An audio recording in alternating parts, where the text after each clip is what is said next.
Assalamualaikum warahmatullahi wabarakatuh. Welcome back to my YouTube channel Lina Erliana.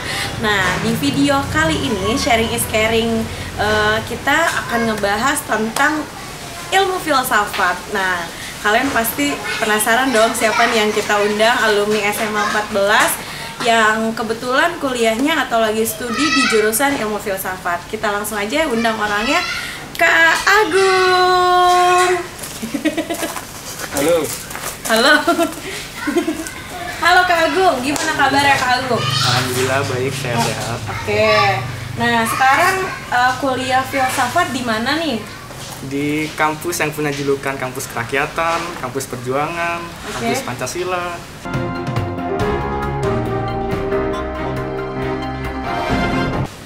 Ya. Oke, terus nah sebelum kita lanjutkan obrolan kita nih, sharing is caring hari ini, Kak Agung perkenalkan diri dulu dong sama viewers kita nih. Namanya, kelas, dulu inget nggak sih kelas berapa waktu sekolah di 14, kemudian angkatan berapa, terus ngambil filsafat. Tadi kan udah dijelasin ya kampusnya ya. Ya itulah kurang lebihnya itu. Perkenalkan dulu dirinya. Ya. Nama saya Agung Saifullah, biasa dipanggil Agung. Saya dulu di SMA 14 ini jurusan IPS, kelas IPS 1. Dari kelas 10, kelas 11 sampai 12 IPS 1 tetap sama, nggak berubah kelasnya. Dan ya, saya kuliah di jurusan filsafat. Oke. Itu tadi di perkenalan dari Kak Agung. Kita langsung aja nih ngomongin tentang filsafat ya Kak Agung ya. Ya kita obrolan kita santai aja lah gitu kan. Tapi sedikit banyaknya mungkin Kak Agung nanti ceritain kisah pengalaman Kak Agung kenapa bisa sampai ngambil filsafat gitu. Oke. Mungkin pertanyaan yang pertama nih, masih ingat nggak sih dulu diterima di ilmu filsafat itu jalur apa? Saya diterima di jalur yang tanpa mengerjakan soal apapun. Oke, apa tuh namanya? SNMPTN. SNMPTN. Masih ingat nggak sih kalau SNMPTN kan berarti berkaitan sama nilai gitu ya? Iya. Nilai semester 1 sampai dengan 5. Nah, masih ingat nggak sih gambaran umum nilai semester 1 sampai 5 atau rata-rata keseluruhan rapotnya berapa? Rata-rata pribadi saya? Iya, kamu. Rata-rata pribadi saya nilainya pokoknya nggak ada yang, bukan nggak ada sih, ada juga yang di bawah 80 ya. Kalau di rata-ratain semuanya? Semua itu 8,36 apa ya? 83? Iya. 83,6? Kalau nggak salah ya, saya udah lupa juga soalnya. Oke, udah berapa tahun yang lalu ya? Iya. Berarti 83,6 sekitar segitu. Iya. Nah, terus tembus di SNMPTN, ngambilnya filsafat UGM. Ya. Nah, terus Ibu mau tanya nih, kan kalau di SNMPTN kan pilihnya 2 universitas. Iya, pasti. Nah, apakah kamu menempatkan UGM di prioritas pertama atau universitas apa yang kamu pilih lagi selain UGM? Strateginya itu gimana tuh? Saya daftar yang urutan pertama itu UGM filsafat. Iya. Yang keduanya di UI. Yang keduanya di UI. Itu filsafat juga. Filsafat juga. Jadi sama-sama filsafat tapi yang pertamanya UGM, yang keduanya UI. Oke, diterimanya di pilihan pertama berarti ya. Oke. Kemudian selanjutnya nih Kak Agung, mungkin banyak yang bertanya gini, kan filsafat itu ilmu yang mungkin bisa dikatakan masih belum familiar banget gitu kan buat anak-anak sekarang gitu kan. Nah, kenapa Kak Agung milih prodi ilmu filsafat? Alasannya? Gampang, karena gak ada hitung-hitungan di situ. Gak ada hitung-hitungan? Iya. Kenyataannya nih sekarang udah berapa semester berarti di sana? Udah 2 semester. Udah 2 semester berarti apakah benar nggak ada hitung-hitungan? Nggak ada. Nggak ada kayak matematika atau pokoknya yang pakai hitung-hitungan, pakai rumus hitung berapa kali berapa tambah berapa gitu. Oke, berarti emang sebegitu nggak sukanya sama pelajaran hitung-hitungan atau gimana tuh? Bukan nggak suka, karena emang saya tuh kayak kurang, perkalian aja saya nggak hafal. Serius. Perkalian nggak hafal. Perkalian nggak hafal perkalian? Iya. Oke, perkalian berapa gitu yang kamu hafal? Paling perkalian 3, perkalian 2, atau perkalian 5. Sisanya sisanya ngawang gitu, masih ngawang-ngawang. Butuh kalkulator buat hitung. Oke. Jadi bener-bener ngambil jurusan filsafat karena bener-bener nyari program studi yang nggak hitung-hitungan, dan di 2 semester ini kenyataannya memang nggak ada hitung-hitungan ya. Oke, berarti sebenarnya menghindari hitung-hitungan, tapi sebenarnya kalau dari ibu tanya nih, dari lubuk hati kamu terdalam, sebenarnya suka atau enggak? Sebenarnya filsafat itu pilihan kedua saya setelah saya punya impian pengen kuliah di jurusan musik. Di musik, oke. Iya. Tapi di jurusan musik itu nggak dapat restu dari orang tua, nggak dibolehin. Kenapa? Karena prospek kerjanya, kayak kalau di musik itu kayak orang tua saya menganggapnya kayak nggak terjamin di situ. Oke, lalu? Kalau di filsafat awalnya juga nggak direstuin, terus saya minta konsultasi ke ibu, sampai ibu pinjemin buku ya waktu itu. Iya. Filsafat manusia, terus akhirnya ya terus dapat juga dari Bu Mami, wali kelas saya. Wali kelas. Konsultasi ke dia, katanya prospek kerjanya itu bagus, bisa masuk ke dunia pemerintahan atau ke pendidikan juga bisa. Jadi kayak luas gitu prospeknya. Jadi karena prospeknya kayak berusaha meyakinkan orang tua saya itu prospek kerja itu terjamin gitu kalau di filsafat, dan akhirnya ya dibolehin. Dan ternyata orang tua malah lebih lebih mengizinkan kamu ngambil filsafat gitu, karena kamu bisa menjelaskan ya prospeknya ya, ketimbang di musik gitu. Akhirnya ya udah jadi fokus ke filsafat. Oke. Kemudian nih, sebenarnya apa sih yang dipelajari di ilmu filsafat itu sendiri? Belajarnya tentang apa gitu? Tentang apa? Maksudnya secara keseluruhannya? Bisa secara keseluruhan, atau mungkin inti dari belajar filsafat tuh belajar apa sih sebenarnya? Banyak orang yang masih belum tahu gitu ibaratnya. Filsafat, kalau dilihat dari cabangnya itu filsafat cabangnya ada 3.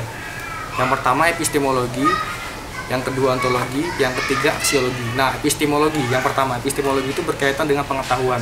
Ya. Jadi kayak pengetahuan kayak sains itu awalnya ya dari epistemologi. Ya.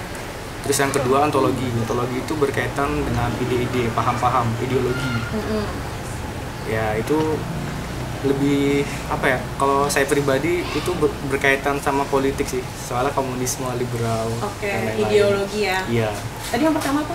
Epistemologi, ontologi, sama yang satu lagi. Ketiga itu aksiologi. Berkaitan dengan? Aksiologi itu dibagi lagi jadi 2. Itu berkaitan dengan keindahan dan etika.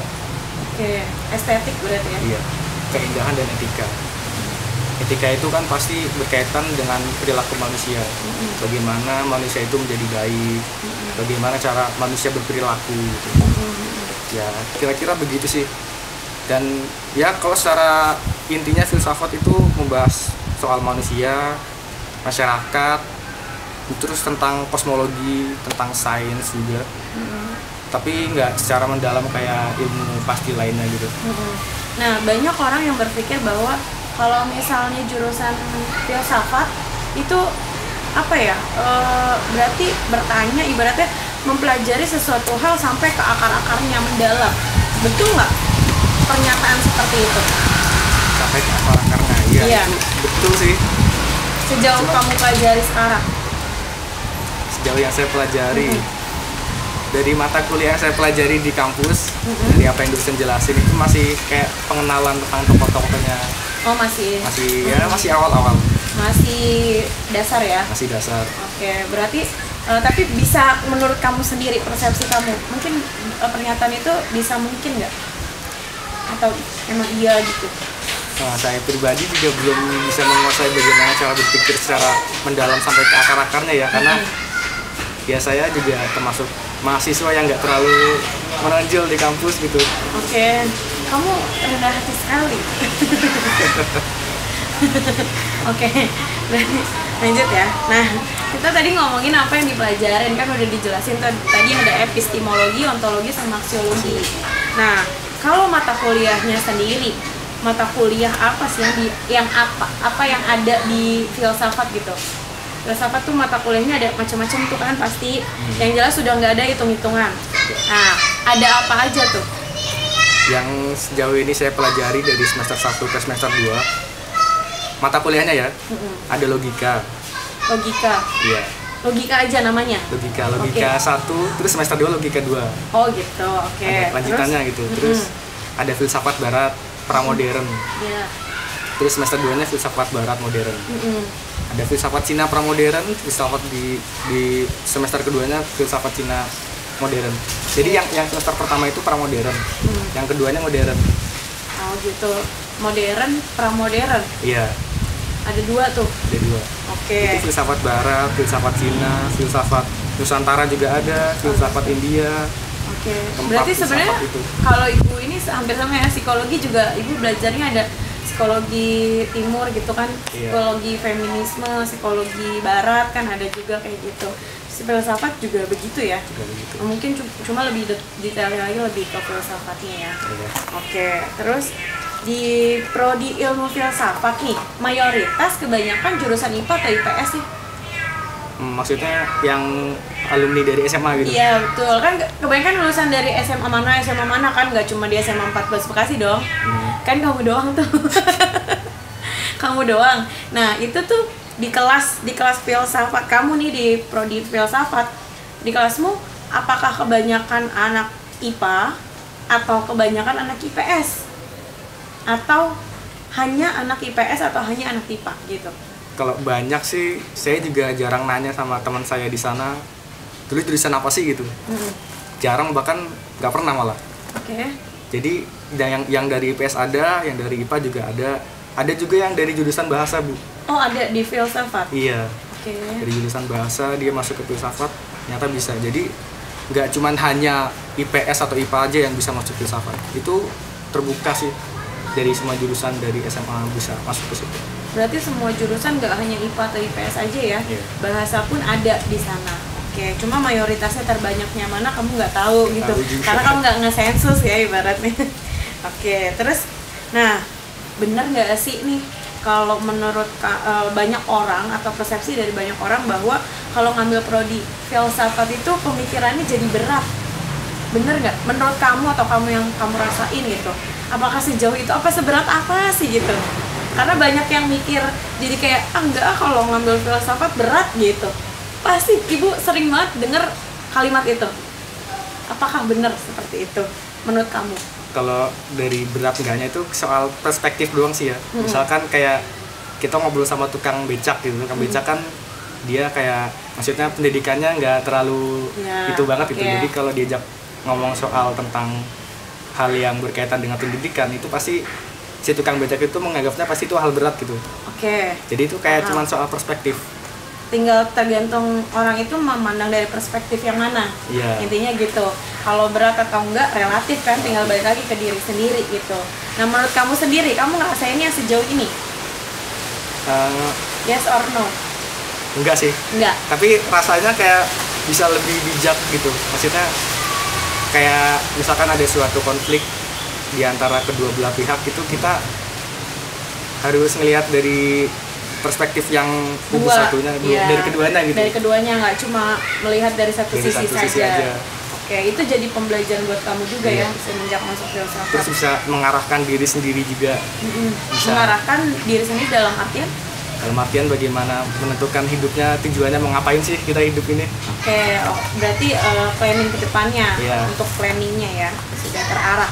Nah, apa prospek kerja ilmu filsafat yang kamu ketahui? Mungkin kamu bisa tahu kakak tingkat gitu kan, biasanya kenal nggak sih sama kakak tingkatnya atau enggak? Kenal sih. Kenal. Nah pasti kan ada nih ngobrol-ngobrol atau kenal sama kakak tingkat yang udah lulus dari filsafat terus udah kerja gitu. Nah kebanyakan mereka kerja di mana, atau yang kamu ketahui ilmu filsafat tuh prospek kerjanya ada di mana aja? Kalau kakak tingkat yang udah lulus terus udah kerja gitu, kayaknya saya belum kenal nih. Belum, saya kenal karena udah lulus udah ya. Lulus. Oke. Yang kamu ketahui berarti? Yang saya ketahui, saya pernah lihat di YouTube. YouTube-nya, nama YouTube-nya kanal. Nggak usah disebut. Nanti kan nggak di-endorse kita. Oh iya maaf. Oke. Terus intinya di YouTube kamu nonton terus di situ ada alumni yang kerja sebagai produser di Net Media TV, Net Media tahu? TV Net. Jadi produser di situ. Terus ada juga yang bekerja sebagai apa ya namanya, bukan kayak founder tapi bukan founder, kayak instansi hotel gitu. Dia kerja di situ tapi bukan founder juga, restorasi atau apa gitu. Bukan. Namanya lupa saya, Bu. Nama apa gitu yang kamu lupa? nama profesinya, profesi dia di hotel itu. Oh gitu. Berarti intinya di pertelevisian bisa, di perhotelan bisa gitu. Pokoknya berkaitan dengan pendidikan, tentang pekerja seni, terus perusahaan ya itu. Oke, prospeknya bisa ya. Gitu. Tinggal nanti mungkin ditempatkan di bagian mana yang dibutuhkan. Ya nggak sih gitu. Nah, kemudian kalau prodi filsafat ini masuk ke dalam fakultas apa sih? Kalau di kampus saya itu filsafat punya fakultasnya sendiri. Berarti fakultas ilmu filsafat apa? Fakultas apa tuh? Satu fakultas, satu jurusan. Nama fakultasnya filsafat. Jurusannya filsafat. Oh gitu. Di kampus UGM ya. Nah, kalau di kampus lain biasanya masuk ke fakultas apa? Kalau sama sebut aja di UI. Kalau di UI dia kan masuknya ke Fakultas Ilmu Budaya. Oh, fakultas FIB ya. FIB. Jurusannya, nama jurusannya di situ ilmu filsafat. Berarti ada ilmunya. Kalau sebutannya ada ilmu filsafatnya kalau di UI. Kalau di UGM hanya filsafat aja nama prodinya. Nama prodinya filsafat aja. Oke, berarti tiap universitas juga beda-beda ya? Iya, beda. Dia masuk ke fakultas apanya? Oke, kemudian masih ingat nggak nih IPK-nya? Masih ingat nggak nih? Kan ini masih belum lama nih ya. IPK kamu berapa? Semester kemarin atau semester 2 ini? Kalau IPK berarti kan indeks kumulatif kan? Berarti ya semua. Berapa tuh kalau ditotalin semester 1 sama semester 2? Bagus sih, nggak rendah. 3,76. 3,76. Yeay. Nilai doang bagus tapi ya pemikirannya masih biasa-biasa aja. Oke, rendah hati banget ya Kak Agungnya ya. Berarti 3,76 ya, alhamdulillah berprestasi ya. Maksudnya untuk itu kategorinya kumlot ya. Iya. Kalau kamu sampai mempertahankan sampai semester terakhir ya lebih bagus lagi. Artinya adik-adik kelas nih mungkin yang nonton nih sekarang kelas 12 atau adik-adik kelas di SMA 14 bisa lebih confidence buat kalau misalnya ngambil filsafat. Soalnya banyak yang nanya, Bu kalau ngambil filsafat udah ada belum alumni filsafat di mana nih? Ada di UGM gitu. Nah, Kak Agung ini ya dengan indeks prestasi kumulatifnya yang lumayan gitu kan 3,71, mudah-mudahan bisa membuka jalur buat adik-adik selanjutnya bisa diterima juga di filsafat UGM. Gitu. Amin. Nah, terus selanjutnya adalah selain yang kamu tahu di UGM dan di UI. Prodi filsafat itu ada di universitas mana aja? Selain UI ada di Universitas Islam Sunan Kalijaga. Di Malang? Sunan Kalijaga Jogja. Oh Jogja, oke. Nggak tahu ya yang di kota lainnya ada atau enggak, tapi yang saya tahu di Jogja itu ada. Di UIN Malang, UIN Jogja. Oke, UIN Jogja, UGM, UI. Iya. Yang kamu tahu. Selain itu nggak ada? Atau nggak tahu? Selain itu ada, tapi saya lupa namanya. Dan itu kampus agama sih. Oh, kampus agama. Kan kayak UIN itu kan kampus agama juga. Iya. Kalau di kampus negerinya berarti filsafatnya belum. Kampus negerinya cuma di UI sama UGM aja yang saya tahu. Cuma dua ini doang. Oke, sisanya ada di Universitas Islam yang negeri. Iya, yang Kristen juga ada, namanya lupa saya. Tapi kalau Kristen berarti kan itu swasta ya. Iya. Nah, kalau yang UIN itu UIN ya, negeri. Oke. Terus masih ingat nggak dulu waktu SMA daftar apa aja selain daftar UGM? Kan itu kan UGM berarti kan SNMPTN kan? Selain daftar SNMPTN dan sudah dinyatakan diterima di UGM, kamu daftarnya apa aja sih sebelum itu? Mungkin ada seleksi rapat mandirinya, PMDK-nya, kamu ikut apa gitu? Enggak sih, saya cuma ikut SNM aja. Nggak ikut PMDK yang lain-lain? Langsung pilih SNMPTN, filsafat, UGM sama UI, diterima di UGM? Iya, dan itu nekat-nekatan. Soalnya pilihan keduanya selain kuliah, saya bakal dimasukin ke angkatan militer. Oke, berarti rezeki ya langsung ya? Iya. Nggak nyoba-nyoba kalau yang mana-mana lagi ya? Oke. Terus, nah sekarang tadi kan udah berat-berat ya obrolannya ya tentang filsafat nih ya, kalau kata orang. Terus kita ngomongin kenangan nih ya. Kenangan apa yang tak terlupakan saat di SMA? Yang paling banget membekas ya, mungkin positif, negatif, it's okay kamu ceritakan gitu. Misalnya dulu pengalaman positifnya ini sampai sekarang saya membuat pembelajaran buat diri saya nih apa gitu mungkin, atau pengalaman negatif apa gitu kan, mungkin contohnya yang kamu pernah lakukan kesalahan di sekolah gitu tapi Gimana, baru kamu ungkap nih di sini, boleh gitu kan? Apa ya? Yang paling banget kamu inget?